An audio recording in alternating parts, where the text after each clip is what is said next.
maintindihan at di mo malaman kung saan ka tutungo.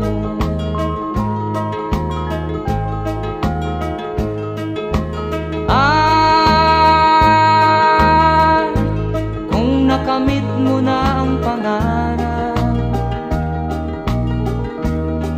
di pa rin masiyahan, ang nais mo'y madagdagan, limot mo na ang iyong pinagmulan.